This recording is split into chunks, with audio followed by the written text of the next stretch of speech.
తమిళనాడులో ఎన్డీఏకి మాజీ మిత్రపక్షం అన్నాడీఎంకే నుంచి అలాగే మిగిలిన పార్టీల నుంచి కూడా అంటే ఎక్కువ మంది అన్నాడీఎంకే నుంచి భారతీయ జనతా పార్టీలో మాజీ ఎమ్మెల్యేలు కూడా వాళ్ళు జాయిన్ అయిన పరిస్థితి సార్. సో ఈ పరిస్థితి భవిష్యత్తులో తెలుగుదేశం పార్టీ కూడా రాబోతోందా అంటే? నేను చాలాసార్లు చెప్పాను, బీజేపీ మిత్రపక్షమా శత్రుపక్షమా అని సంబంధం లేదు. స్వపక్షాన్ని అభివృద్ధి చేసుకోవటానికి అనుసరించే వ్యూహాలన్నీ అనుసరిస్తుంది. ఇప్పుడు ఇమీడియట్గా తెలుగుదేశం పార్టీకి ఉన్న దుర్బల స్థితి, చంద్రబాబు నాయుడు చూపుతున్న డెస్పరేషన్ను తనకు అనుకూలంగా అమలుచుకొని ఎక్కువ ఎమ్మెల్యే సీట్లు, ముఖ్యంగా ఎక్కువ ఎంపీ సీట్లు బీజేపీ అడుగుతుంది, తీసుకుంటుంది. తన బలాన్ని మించి ప్రయోజనం పొందుతుంది. మీరు చూస్తూ ఉండండి.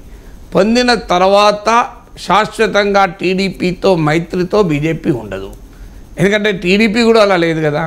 టీడీపీ కూడా తన అవసరాలకు అనుగుణంగా బీజేపీకి దూరం పెట్టిన సందర్భాలు ఉన్నాయి, బీజేపీతో కలిసిన సందర్భాలు ఉన్నాయి. ఏం బీజేపీ అనే అమాయకమైన పార్టీ? చంద్రబాబు నాయుడు శాశ్వతంగా బీజేపీకి మిత్రపక్షంగా ఉంటాడని మోడీ నమ్ముతాడా?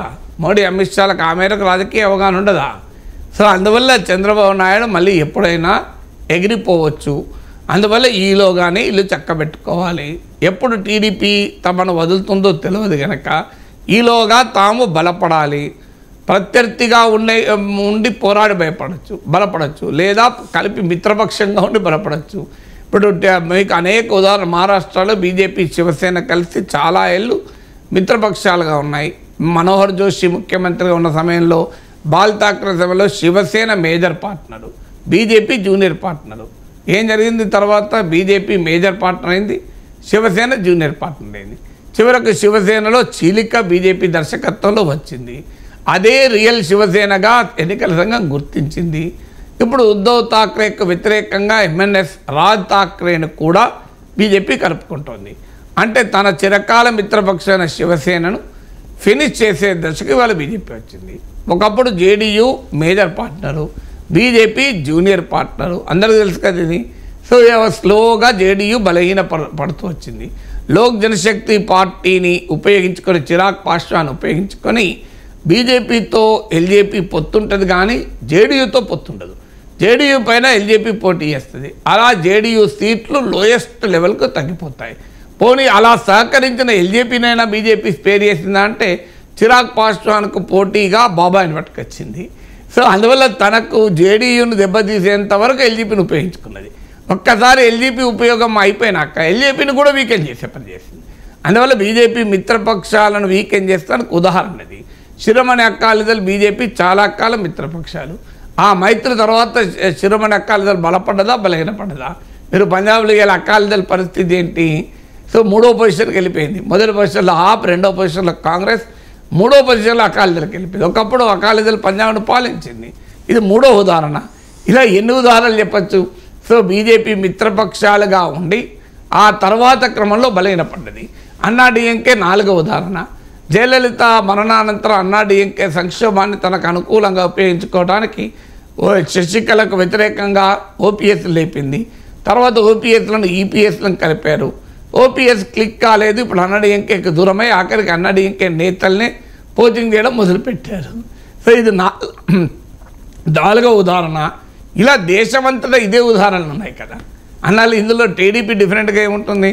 ఇప్పుడు టీడీపీ బలహీనతలు ఉపయోగించుకొని అత్యధిక సీట్లు తీసుకొని తన బలాన్ని పెంచుకొని టీడీపీకి సరైనటువంటి సమయంలో బీజేపీ దెబ్బతీస్తుంది. ఆ సమయంలో పురంధేశ్వరి, జూనియర్ ఎన్టీఆర్లు రంగప్రవేశం చేసే అవకాశం ఉంది.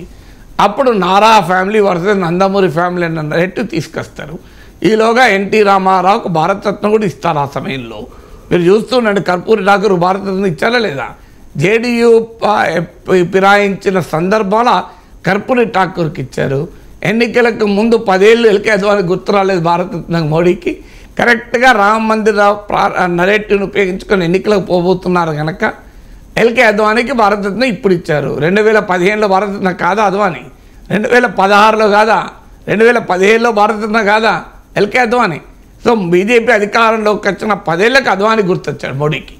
సో రేపు ఎన్టీ రామారావు కూడా భారతరత్న వస్తే మీరు చూస్తుండండి. బీజేపీ కాస్తంత పెరిగి టీడీపీలో వీకెన్ అవుతుంటే టీడీపీని దెబ్బతీసే సమయం ఆసన్నమైనప్పుడు అనివార్యంగా భారతరత్న ఎన్టీ రామారావుకి వస్తుంది, జూనియర్ ఎన్టీఆర్ రంగప్రవేశం చేస్తాడు, లేదా పురంధేశ్వర నాయకత్వం ఉంటుంది, Nandamuri family BJP, Nara family TDP అవుతుంది. సో ఈ జరగబోయే మీకు ఊహా చిత్రాన్ని మీ ముందు పెడుతున్నాను. చూస్తున్న రాజకీయాలు జరిగే అవకాశం 190% ఉంటుంది. సో మీరు అందువల్ల రాజకీయాల్లో మనకు బీజేపీ ఎక్కడైనా ఎప్పుడైనా తన బలాన్ని పెంచుకోవడానికి మిత్రుడు లేదు, శత్రువు లేదు. అది తప్పని కూడా నేను అనలేను. ఆ పార్టీ ఇప్పుడు చంద్రబాబు నాయుడు బీజేపీ ఎందుకు కలిసాడు, ఎందుకు విడిపోయాడు? రాజకీయం. ఏమన్నా బీజేపీ కూడా రాజకీయం చేస్తుంది, లేదా బీజేపీ ఏమన్నా సర్వసంగ పరిత్యాగం చేస్తుందా? Right sir.